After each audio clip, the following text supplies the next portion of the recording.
Update: my ex-wife's boyfriend is abusing my kids, and the custody hearing isn't until after I'm supposed to bring them back. Original post: Michigan, USA. I just had the most horrific day of my life on Friday. I found out my ex-wife's boyfriend has been beating our children, 7 and 10. I split up from my wife about 6 months ago, and she started seeing someone seriously about a month after that. 3 or 4 weeks ago, he unofficially moved in. I never liked him, but I never had reason to believe he was violent. My custody arrangement is such that I get the kids for a week, then she gets the kids for a week, back and forth. I didn't try to sue for full custody at any time because this is totally unprecedented, and I've never known her to be an unfit parent. Raising the children had nothing to do with why we split up, and nothing related to anger, violence, or general carelessness. Friday night, she dropped the kids off and, as usual, she barely made eye contact or spoke to me. I tried to organize an amicable split for the kids' sake, and it went well at first. Then after the papers were signed and assets divided, she wasn't having it. Usually the routine when she drops the kids off on Fridays, around 7 or whenever they finish dinner, is that we watch the game or play some video games, get a jump start on weekend homework, and then head to bed. My younger son was really despondent when she dropped him off, and my older son was hyper and fidgety, unlike both of them. Usually they're perfectly well-tempered. If anything, my younger son is normally the fidgety one. He has ADHD, and I've never seen him as still and effectless as that day. I asked if everything was okay, and they said yes. So the boys headed upstairs to shower, then went to their room to change. I came in to say goodnight and saw that my younger son's back and chest were covered in bruises. I was half paying attention at first and only caught a glimpse, checking my email and seeing it out of the corner of my eye.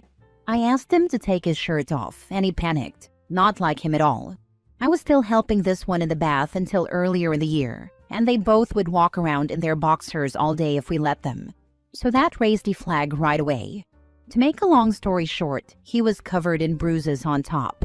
I had to step out of the room for a second because I didn't want to break down in front of him. His legs also had prominent lacerations and welts. I asked him what happened, and he kept telling me he fell. He was definitely coached because he hasn't lied to me that blatantly since he was about 4. I didn't want to press him. My older son finally told me in private what happened. My younger son did poorly on some test, and my ex's boyfriend whipped him with a belt. When he cried, the boyfriend just started wailing on him because men don't cry. I am shuddering even typing that last part.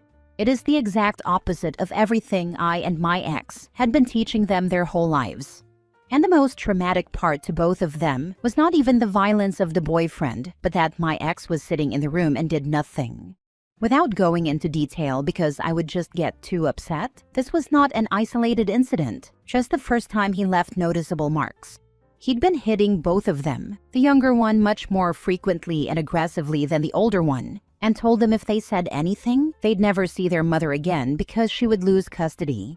And my ex backed him on this. I haven't let onto my ex at all because I don't want her to know before I can get to court and sue for full custody. I took photos of every injury. I am so livid. I don't know if I'm more mad at him for attacking my children, my ex for not doing anything, or myself for not putting the pieces together sooner and doing a deeper dive into the man living with my kids. I contacted a lawyer the next morning, but he said that since the guy technically doesn't live with them, we might not be able to take custody from my ex. He kept his apartment, but according to the kids, he brought a bunch of boxes with clothes over 3 or 4 weeks ago and has stayed over every night since. He also said that once my wife catches wind of my suit, she might just take out a restraining order on the guy and swear they're broken up, while still seeing him on the side once she keeps custody. Knowing that it isn't certain I'll win full custody, it's taking all I have not to load them into a car, change our names, and never come back. Is there anything else I can do in the meantime? My lawyer says that at the end of the week I'll have no choice but to send them back to her house. Our court date isn't until Wednesday of next week. They've barely slept the last 2 days. The younger one is afraid to sleep alone and keeps getting into bed with his brother, who is so guilt-ridden that he didn't do anything to stop it or speak up sooner, that he just gets into bed with me and cries all night. They're both starting counseling in 2 days. I did not see this coming at all. My ex-wife was so against violence, she wouldn't even kill a spider in the kitchen and would spend hours trapping it in a glass to release it. She once found out a teacher had yelled at one of our kids and had a meeting with the principal the same day. It has occurred to me that this man is abusing her too, and she's under some sort of spell with him and needs help of her own. Once it affects my kids, I don't care about her problems. Only they matter. There is no excuse that will justify her sitting and watching a grown man brutalize my 7-year-old. So basically, what do I do when the end of the week comes and I'm supposed to give them back? I don't want to be charged with kidnapping. However, I'm not bringing them back even if I'm mandated to. Now for the top advice before reading the updates. Go before a judge and try to get emergency custody until the hearing. My lawyer tried to do this and was denied. I just wrote after reading your comment to understand further why that happened, because it does seem crazy the more I think about it. Essentially, he said the judge didn't deem the injuries severe enough to warrant an emergency hearing because he didn't have to go to the hospital or require medical attention. So it's up for debate whether or not it will be classified as abuse and has to wait until our court date. He said the judge implied maybe the boyfriend is just very old-fashioned.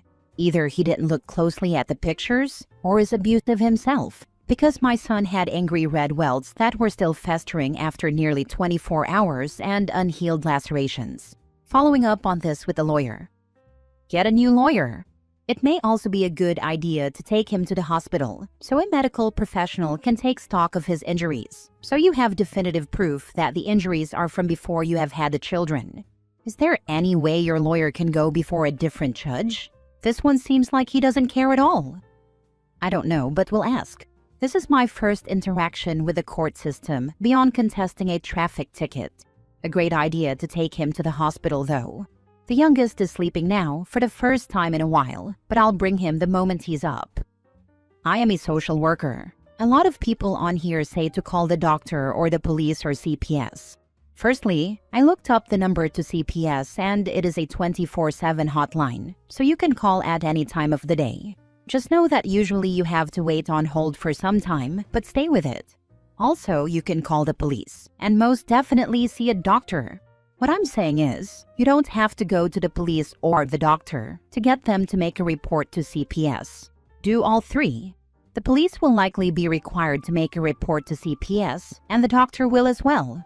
This is not considered repetitive, because the more people report something, the more of a red flag it becomes to CPS that something really bad is going on.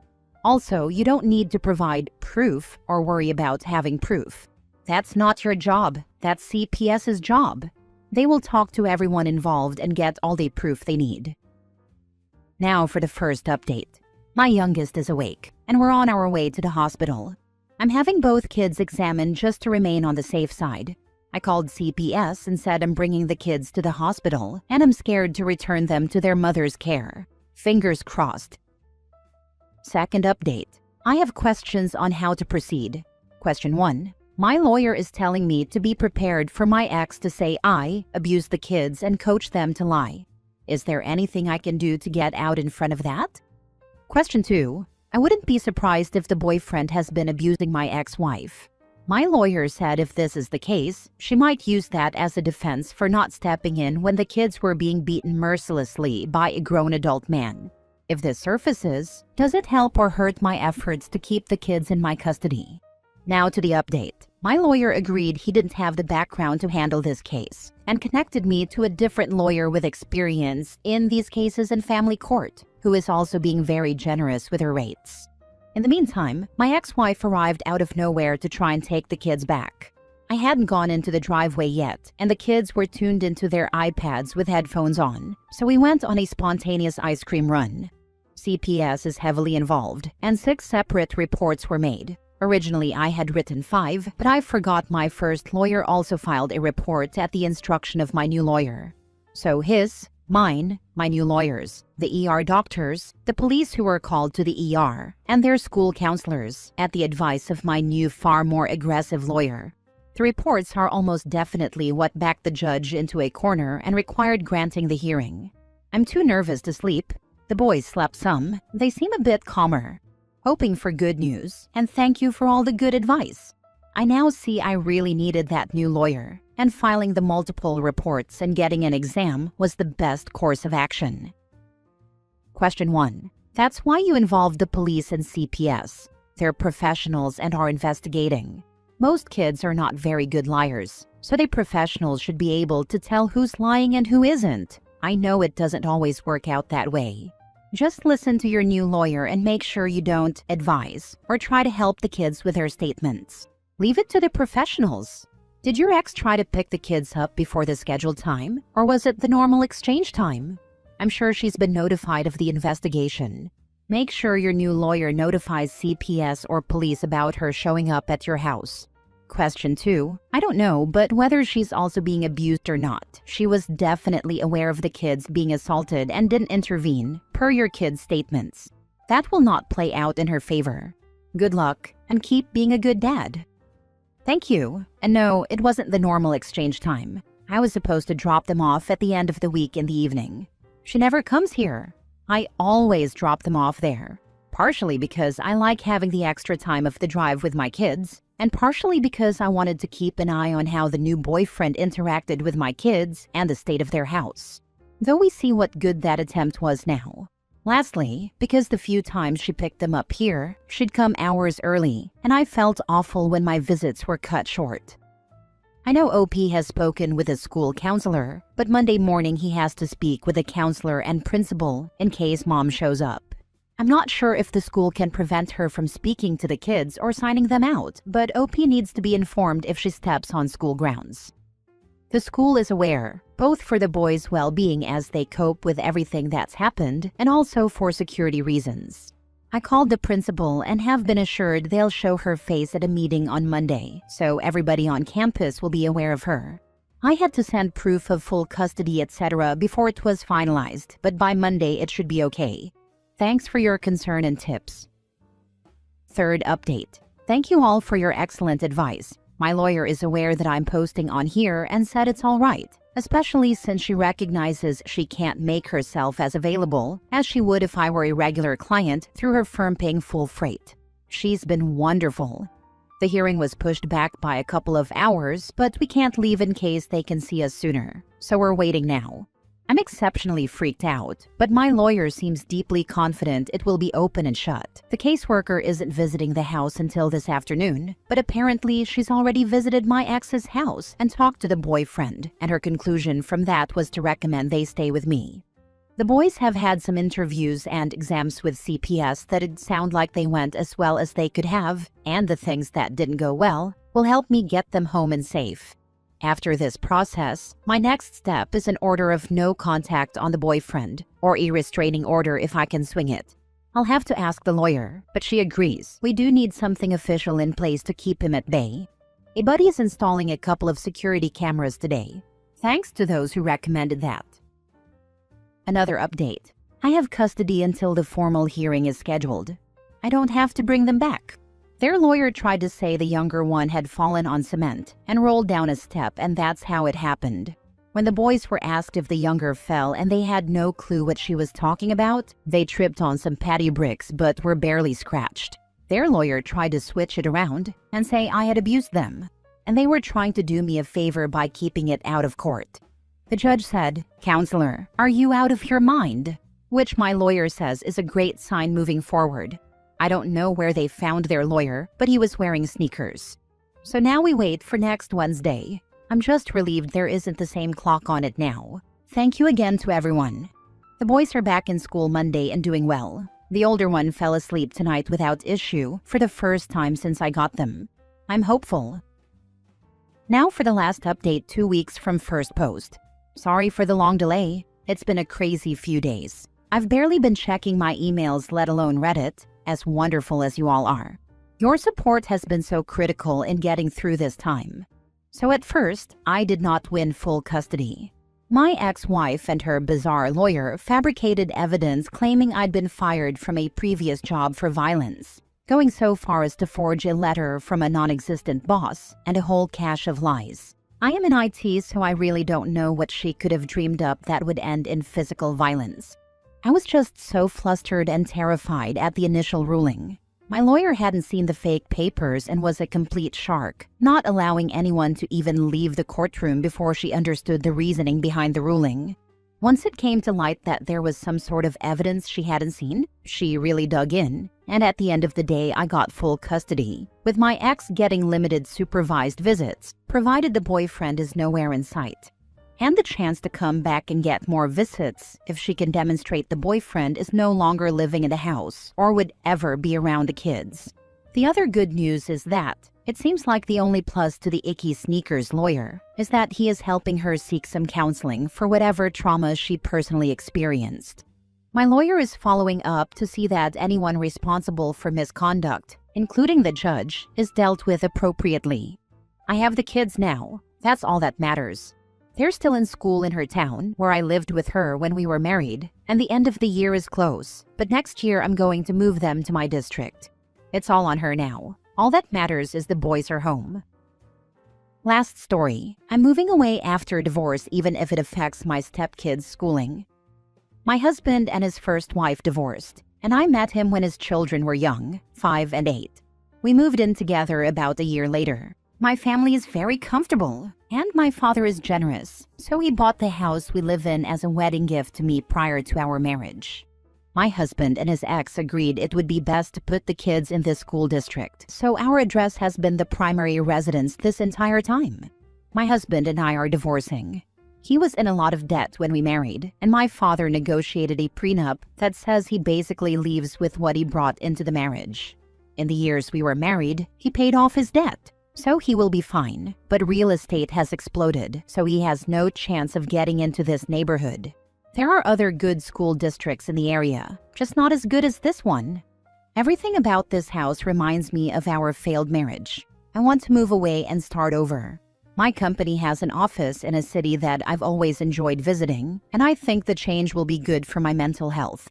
I told my ex I will stay until the end of the school year for the kids, but both my ex and the kids' mom are screaming at me about how awful I am, how I'm ruining the kids' future, and punishing them when the divorce is not their fault. They are great kids, and I miss them so much. The oldest is in high school, and I'm sure it sucks to change schools as a teenager. I haven't seen the oldest since they moved out. The youngest stopped by with her dad to exchange Christmas gifts with me and does text sometimes, but she is in so many activities that she's always busy. I don't want to put my life on hold anymore. I want to start over, maybe meet someone and have kids of my own. This house is big and lonely now. Am I really awful? Edit to add. Since everyone is asking, I don't think he can afford the house even at a discount. The market went crazy since my father bought it, and it's worth a lot. He has a good job, but not that good. This neighborhood is really popular right now. I could rent to him, but the thought of him bringing other women into my house? I'd rather rent to his first ex-wife. He can rent a smaller house or apartment in the area.